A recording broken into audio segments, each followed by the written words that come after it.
Guys, this is a long, thoughtful video, I've got to warn you, in case you didn't already get the sense of that from the timestamp. It's a long video, and it brings in a whole lot of different examples from my life and from corners of politics I care about. It talks about First Nations peoples in Canada.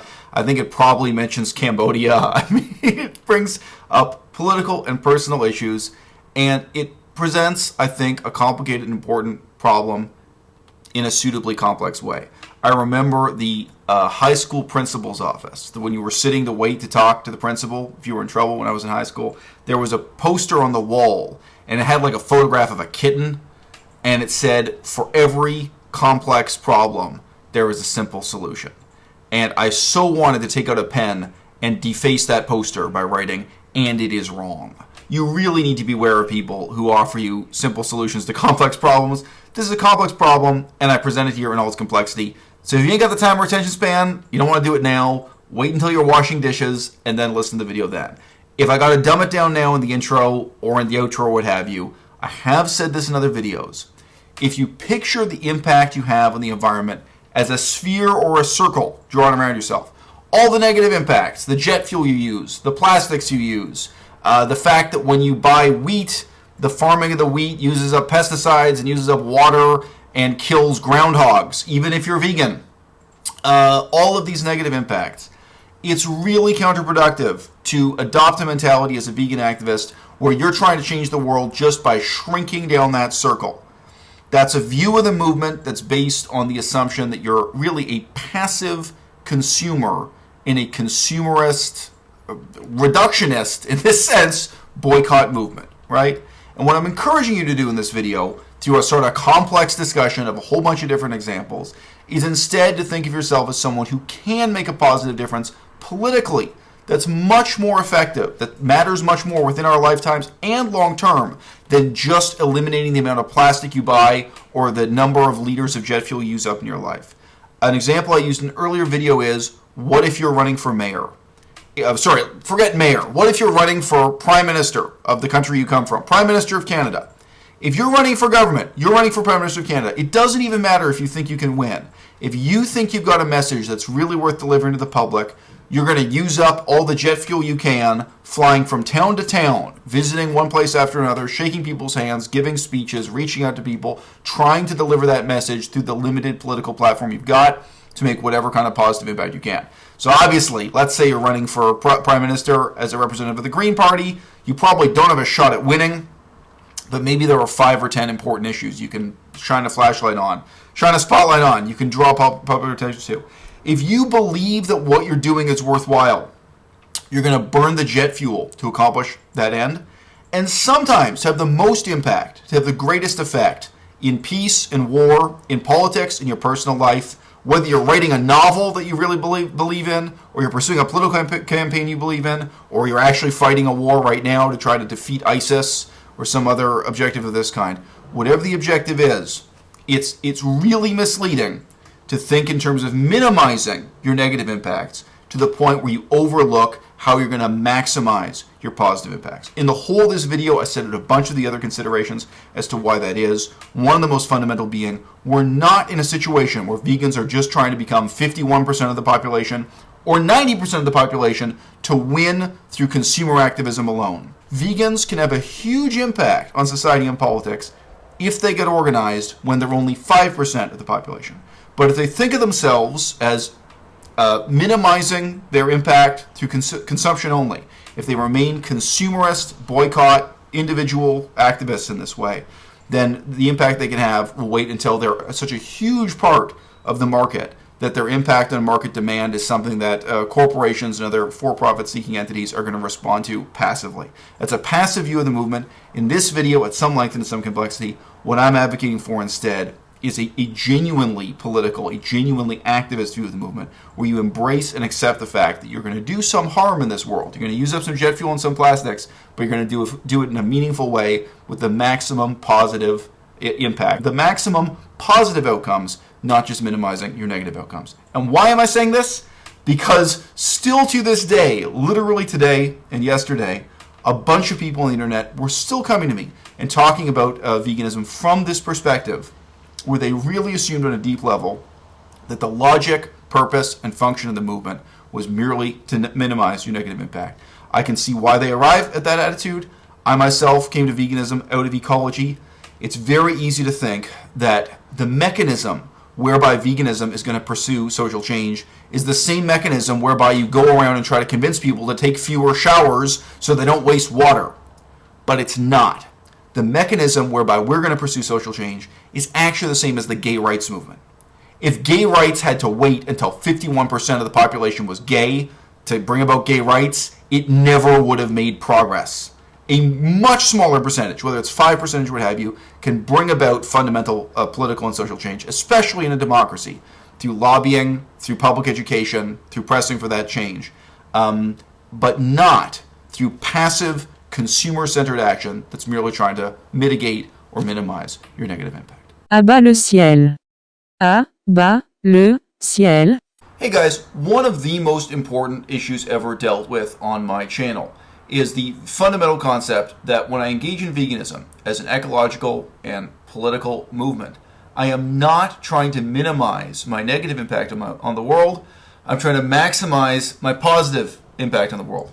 As simple and even stupid as that may sound, it's a really fundamental issue that comes up again and again. Things that are misleading but true are much more dangerous than lies. And I see a lot of vegans, like literally even today, but this week I've talked to a lot of vegans who are really stuck on the notion that their role as an isolated consumer, minimizing the impact they have on the world ecologically, is of preeminent importance. They think of veganism as a boycott and as a boycott only. They think of veganism as a form of economic efficiency. And by thinking in those terms, they come to bizarre and self-contradictory positions that are logical but unethical. For example, they argue to me that there will be a net positive impact on the world if they use leather shoes or if they eat roadkill, they eat meat that wasn't specifically killed in order to eat, because this will indirectly cause them to buy less broccoli and this sort of thing. Now, there are a lot of things that are wrong with this mentality, but I'm saying here, I'm just drawing attention back to the caveat I already made. The problem is not that these things are absolutely and categorically false. Things that are absolutely false are relatively easy for people to shrug off, to discard, to move past. The reason why these notions are so dangerous within veganism is that they're just true enough to warp your engagement with the movement. We'll have to keep not buying these products and buying the other products for them to realize that we need to stock less. And a lot of products get wasted along the way, and that's quite hard to deal with, and we can use that as a justification to keep eating animals. But you know, if 500 people stop buying the regular milk and start buying the soy milk, they put like 2 less crates of that in the supermarket, and very slowly we start to see a less demand for the farmers, so they stop breeding as many animals, and then all of a sudden they start to realize there's less profit in the business, and then they... Okay, so as you got from even those few seconds, this view of the world he's describing is one of consumer-centered activism. The idea that gradually a larger and larger percentage of people are refusing to drink cow milk, and thus, as he says, stores stop buying cow milk, and then cows stop being bred to live their whole lives in captivity to produce cow milk, etc. And that view basically entails that we only achieve a vegan world or a vegan society or even a vegan town when we get way past 51% of the population being vegan. So as a matter of fact, my view, my really explicitly political view of veganism is much more optimistic, because I think that 5% of people can have a dynamic impact on society, and I've seen that again and again. It is not the case that homosexuals needed to become 51% of society to get their changes to the laws passed. It is not the case that activists who were against cigarette smoking had to become 51% of the population to get their changes to our society passed. And they're quite dramatic. These are success stories. There are also tragic failures, I think. I think we can look at the status of First Nations people in Canada, or Indigenous people, of minority groups that failed to put together the aspects necessary to succeed as lobbyists to bring about the political changes they wanted. My view of veganism is that we can win with 5%. His view of veganism is we can only win with something like 90%. And that's why he's so fucking depressed. He actually is thinking of this, short-term and long-term, as a kind of consumer boycott. And again, we could just come back to a simple example like cigarette smoking. The anti-smoking movement is not just a boycott movement. They're not just trying to boycott cigarettes. It's also a public education movement. It's a public policy movement because they're trying to stop everyone from smoking cigarettes. It's oppressive. We're oppressing the cigarette smokers, I admit it, but this is part of a grander design for social change that we're engaged in pursuing. What percentage of Canadians were ever a part of that movement, were ever part of an actual organized political movement to bring about social change, to gradually eliminate cigarette smoking, and to not so gradually at all stigmatize cigarette smoking? That's what it is. It's a stigma. I don't even think 5% of Canadians ever got organized or ever got engaged, but we managed to achieve that social change.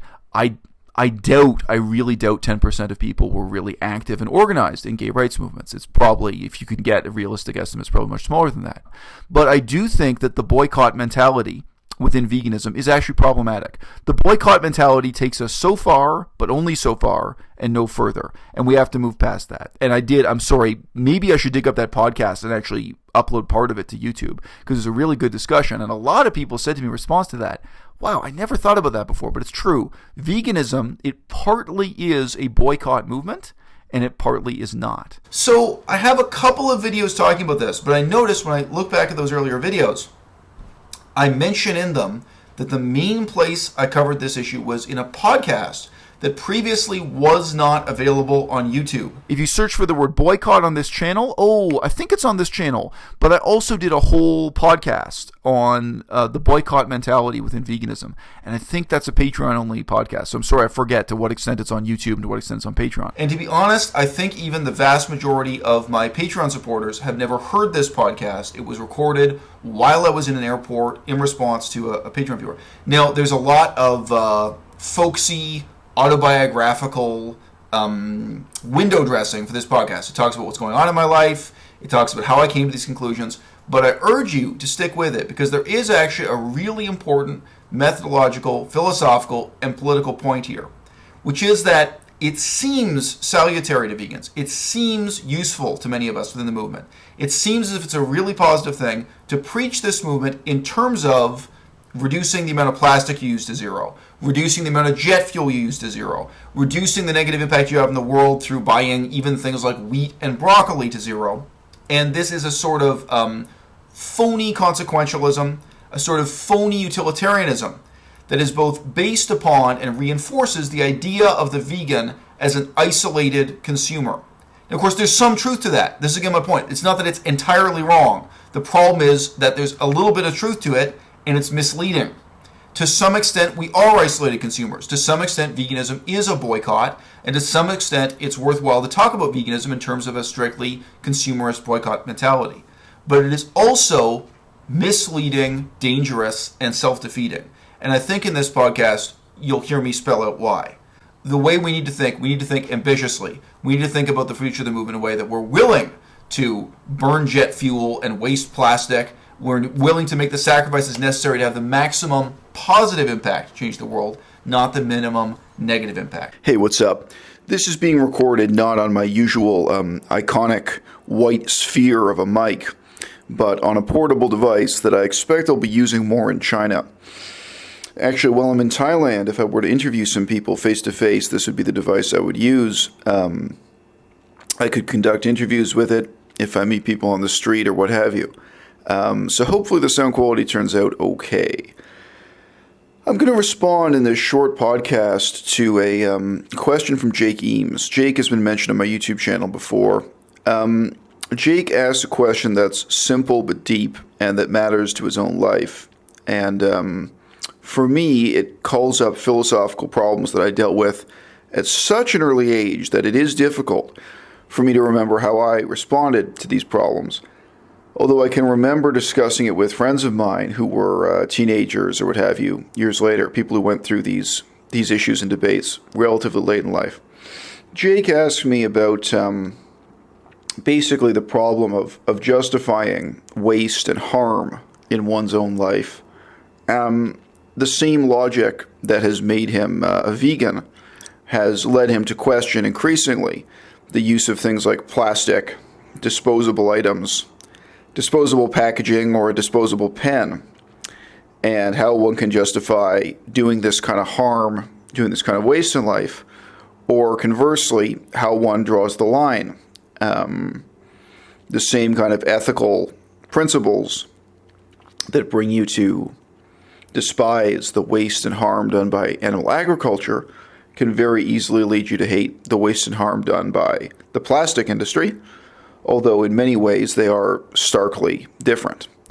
As I pointed out in my channel a long time ago, people quit smoking for many reasons, but nobody quits smoking because they want to reduce the suffering of the tobacco plant. I think it's also fair to say that nobody is trying to reduce their use of plastic for the sake of the plastic itself, whereas, with pigs and cows, there is a real sense of the welfare and suffering of the animals themselves. So it is in a different category of questions, but nevertheless, these are important questions that many people struggle with. And as I've said, I dealt with at a very, very, very early age.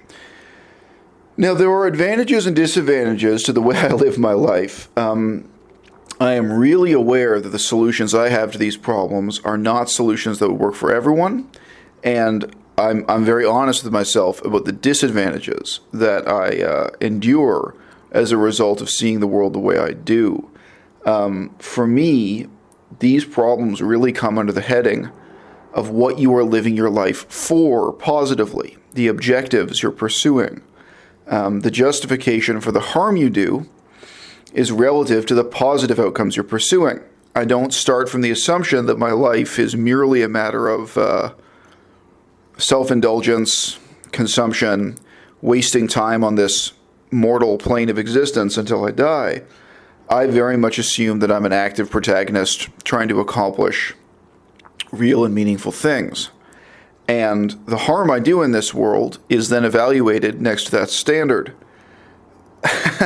I have met a few people in my life, only a few, who absolutely do not think of themselves this way, who really do think of themselves as passive and as spending up a certain amount of money and getting a certain amount of enjoyment out of the world before they die.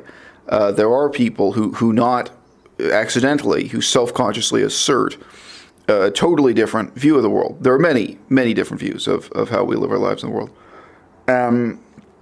Now, among the disadvantages of my approach to this life is that when I'm separated from the goals I'm pursuing, of course I suffer. When I moved to Saskatchewan, Canada, a part of Canada that is not famous, and I'm sure many of you would have never heard of before if you didn't come to my YouTube channel, when I moved to this, somewhat ugly, frozen, horrible part of Canada, I moved there to work on First Nations languages, First Nations politics, etc. I had a whole career path in mind, and those were highly morally motivated goals I was pursuing. Wasn't about money, wasn't about enjoying myself, wasn't on vacation, wasn't having a good time. Now, the minute that became impossible, for quite some time, for more than a year, I was actually very much engaged in exactly that work. The work of studying the languages, learning about the history, getting involved in the political discourse or the political struggle, whatever you want to say.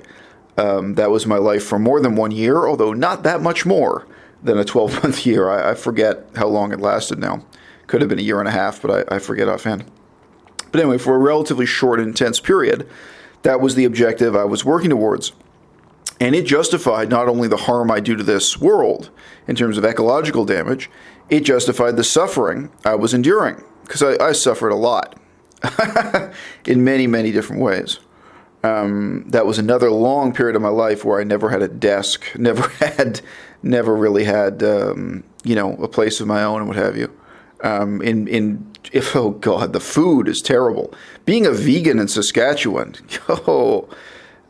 misery in many different levels. Now, this is only one example from one period of my life. My point here was to say that the minute I was cut off from that goal, then suddenly, it's emotionally devastating to me. I've sacrificed everything. I've given up many other things I could have been doing in my life and things that I really was doing in my life. I've cut off all my other research projects, my other careers, my other directions to devote myself to this. And now all that is for nothing. Now, I've had that kind of shattering, devastating experience many times in my life. But my point here in replying to the question from Jake and advising him is to say, look, I'm not telling you I have the best solution to this problem. I'm telling you that I have one solution to this problem among many, and it has both advantages and disadvantages. Now, I'll use an extreme example before coming back to a moderate example. Let's talk about a war, and a war you want to fight. Is there going to be waste in the war? Yes. Waste beyond belief. If you just look at gasoline use in warfare, it is horrifying. The amount of gas that any large military wastes. I mean that sincerely. Now, obviously, things like plastic are not even thought about. The dumping of incredibly damaging chemicals into the ground, including chemicals that are developed for chemical warfare by military groups, is, again, astounding. In general, ecological impacts of military interventions are on another scale from merely industrial impacts. I could mention a lot of examples. Anyway, some of the most notorious, of course, are things like the use of Agent Orange, of chemical agents in Vietnam and so on. But actually, whenever you study any particular war in detail, there are these crummy little episodes that reveal how utterly ecology was devastated for the sake of the war. But now, I'm saying this to challenge myself. Here's a war I believe I would support, given my current level of knowledge and my current level of ignorance. From my perspective, Mexico is falling apart. You can look up the Freedom House report on Mexico. Democracy in Mexico has failed. There are large areas of Mexico where literally, drug dealers control the government, where, police can't do the normal work police do, and so on, where armed gangs and cartels have a kind of power over people's lives in the land. That's terrifying. There's been a disintegration of basic social order in Mexico. And Mexico is not a far-off and exotic place. It really impacts our lives in both Canada and the United States very directly. Would I support a military intervention in Mexico? Not to conquer Mexico. I don't want Mexico to become part of Canada, but to try to restore law and order, to try to impose, at that local level from village to village, mayors and police forces and working government, and to get rid of profound corruption that they have in their government there, to put in place some set of transitional authorities, and to avoid an even worse humanitarian disaster as Mexico currently is falling apart. And also, of course, as a fringe benefit, you would be reducing, human trafficking, drug trafficking, and many other problems. I've got to tell you, with Mexico, my answer is yes. And I mean that as a real-world example right now in 2016. So in many contexts, I'm anti-war, or I'm skeptical of war, or I'm trying to minimize war. But there are other contexts in which I look at the facts, and I am not an expert on Mexico. Don't get me wrong. I'm very far from Mexico, but very far from an expert on Mexico. But based on the facts as I know them, in my considerable ignorance, I look at Mexico and I think this is a disaster. And I can't believe there isn't some kind of United Nations intervention or some kind of NATO intervention or what have you to stabilize this country. Now, if that goal is worth pursuing, then waste, terrible, unfathomable waste far beyond, a disposable plastic pen, is going to be justified in pursuit of that goal. So I, as an individual, I think in the same way that political organizations think, in that I am goal-oriented. Yes, there will be decisions about how much waste is made along the way, but ultimately you're talking about wasting human lives also. You're talking about a cost in killing human beings, wasting resources, and again, gasoline alone, unfathomable, even in very small wars, because you have airplanes. An airplane that can transport a tank burns a lot of gas, and even the boats they use to transport heavy equipment and logistics. Unbelievable use of resources for even very minor conflicts. Now, again, I'm not saying this to try to make your use of a disposable plastic pen seem insignificant. I'm not. My point is not that there's larger waste in the world, therefore don't worry about your waste. My point is to say you have to evaluate the waste and the harm that you're responsible for relative to your goals in life. And that's why, for me, goals and objectives are so important. When I was talking to Leah recently, Leah Pramstraller, young woman interviewed on my YouTube channel, we talked a little bit about the Joe Best scandal and the other sex scandals involving vegans in Thailand. And I said to her honestly, something I would say again now, after we had talked about it for some time, I said, look, I've got to tell you, these guys we're talking about, I wouldn't care if they lived in complete celibacy. To me, they would still be scumbags, For me, I am not sex negative. I am sex positive. I do not demonize sex. I really don't. But from my perspective, these guys who are living on permanent vacation, these guys who are living lives of self-indulgence and so on in Chiang Mai or elsewhere, to me, they are despicable fundamentally for that reason. The life they're living, the goal they're pursuing, to me makes what they're doing despicable. Now, those guys probably use about the same amount of plastic I do and throw away the same amount of plastic pens that I do and what have you. Maybe there's some difference. I don't know. I'm pretty abstemious. My environmental impacts are pretty negligible, which is not a boast. My life has very few luxuries. But that's not my point. My point is not conserving in these small ways. When I was living in Thailand, I was doing something I really believed was tremendously meaningful and important for the short term and the long term. You guys already know I was pursuing a combination of humanitarian work, original research, learning languages, learning history. I think that is really worthwhile. And yes, I did use, plastic pens. I still use plastic pens right now. Some of my pens are refillable, some of them are disposable. Actually, I have one YouTube video about the pens I use. You guys can check that out if you're really interested. But the alternative to this mentality, ultimately of guilt, which is fine. I mean, it's fine to feel guilt. It's fine to feel guilt when you're responsible for something. But of feeling guilt about the harm done, the waste done, and looking just at minimizing outcomes, minimizing waste, minimizing harm. Well, what about the positive side of outcomes? You've got to look at input and output. You're expending these things. You're using these things up, but you're using them up to accomplish something. I hope. That is the difference between me and Joe Best or some white guy who's just on vacation in Thailand. I didn't look much different from the white men who are on vacation in Thailand, but what I was actually doing was different. And for me, morally, that changes the nature of the waste, of the harm, of anything else going on in my life. I don't know. I mean, look, maybe my perspective is psychologically abnormal. I honestly don't know. Maybe most people do not think that way.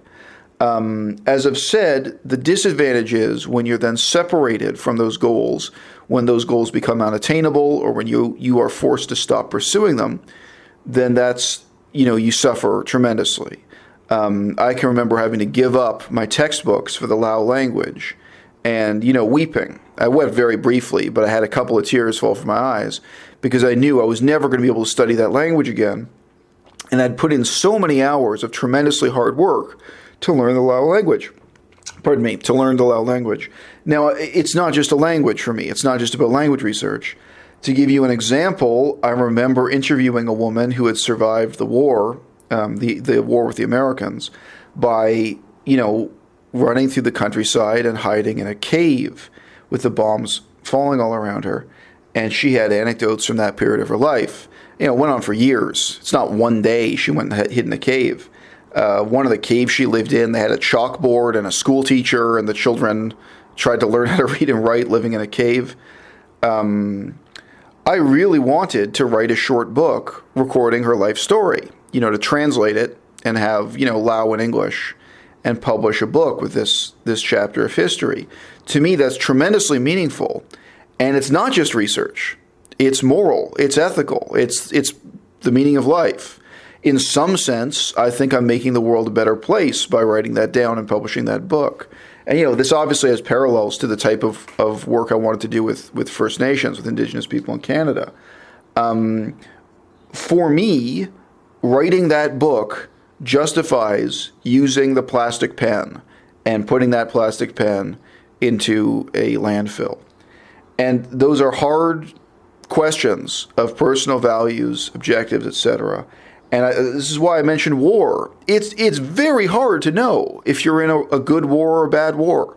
It's very hard to know if you're on the right side or the wrong side when history is happening all around you. It's much easier 100 years later to go back and do research and look at the facts. So, I mean, I have sympathy for that too. Most people make those decisions with none of the kind of information and intellectual reflection that I put into it. They just sign on the dotted line, join the army, and start fighting. And before you know it, they're only thinking about how they can win and are interested in winning at any cost.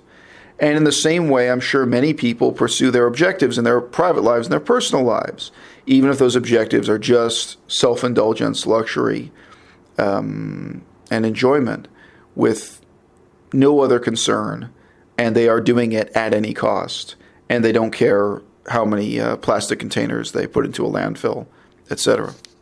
What's our status, vegans? What's it going to be for us? Are we going to be a bunch of fucking losers with yoga mats selling weight loss dreams? Is that the future of veganism? Your choice. You decide. Are we going to be, as my good friend Charles Marlowe said, are we going to be a bunch of degenerates selling fad diet books? Are we going to put ourselves into the hippie ghetto or the left-wing ghetto or the anti-capitalist ghetto? Or are we going to be, in a sense, the pro-capitalist ghetto? Are we going to be just another consumerist fad hobby selling you, all the different ways you can make money out of vegan cheese or whatever? What's it going to be? I think we can look at the groups that lobbied for change on cigarettes, on alcohol, on drunk driving, the groups that lobby for gay rights. I think we can do better. I think actually we have a lot of advantages over groups that are really oppressed, that are really marginalized. Some vegans are rich, some vegans are poor.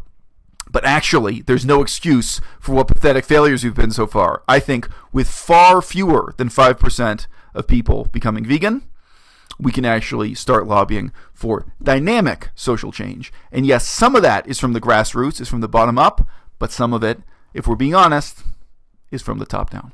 The view that I'm opposed to in this video, I've criticized in the past under many different headings. Sometimes it's presented within veganism in terms of minimalism. Sometimes it's presented in terms of lifestyle activism. It's branded and conceptualized in many different ways. But all of these things seem to come down to leading by example, which I've said in the past is not leading at all. Simply reforming your own lifestyle, your own attitudes, your own consumer habits, and hoping that you're leading others until you reach some critical mass, whether it's 51% or 90%, and then magically the slaughterhouses start closing down, milk production, meat production, and lobster production start being unprofitable. Okay? That's not just incorrect. It's really wrong. It's really a dangerous delusion in the movement. It wasn't enough for gay rights to be able to just say, oh, I'm just going to change my own lifestyle. I'm just personally not going to be homophobic. I'm just going to change my own mentality and the way I'm living. I'm going to lead by example and hope or imagine that others will follow my example, and at some point we hit 51% of the population or 90% of the population and things get better for gay people. No. The gay rights movement, it really consisted of small groups of people getting involved in advocacy, getting a lawyer, going to City Hall and saying, hey, you're firing school teachers because of their private sex lives. We've got to make the case. We've got to prove to you and the government, we've got to prove to the public, we've got to prove to the media, we've got to prove to everyone that it's possible to be a homosexual man and be a school teacher, that there's a difference between being a homosexual and being a pedophile, that it's not a danger to the children, that schools can and should employ homosexuals as equals. And believe me, during the 1980s, that was a very hard case to make. It's much easier today for a small group of vegans to get together and say, hey, guess what? Leather is obsolete. Leather releases a noxious gas known as chromium hexane that has terrible health impacts on you and your family. The fact that you have a leather couch in your house right now is doing harm to you. It's bad for the workers who produce the leather. Of course, it's terrible for the animals. It's terrible for ecology. We can put together that argument, and we can press forward with it with an active, overtly political conception of veganism. But we're never going to get there just by saying, oh, well, I'm going to throw my own leather couch in the garbage. I'm going to get rid of, I'm going to make my own lifestyle changes and lead by example. Again, whether that's packaged as minimalism, lifestyle activism, or by any other name. As I said much earlier in this video, again, a broad-ranging, very miscellaneous video that talks about my personal politics and my personal psychology, and it's self-critical in addition to being critical of the movement. I don't pretend in this video that I have all the answers. But something I've said again and again is we have to learn. We have to get organized, and we have to learn how to make the maximum positive impact. Not to be focused on minimizing our negative impacts. The maximum possible positive impact when we're only 5% of the population, 2% of the population, or less. That is going to be the art of the pursuit of political change for veganism. It's not, in fact, going to be a passive, consumer-centered boycott movement. À-bas-le-ciel.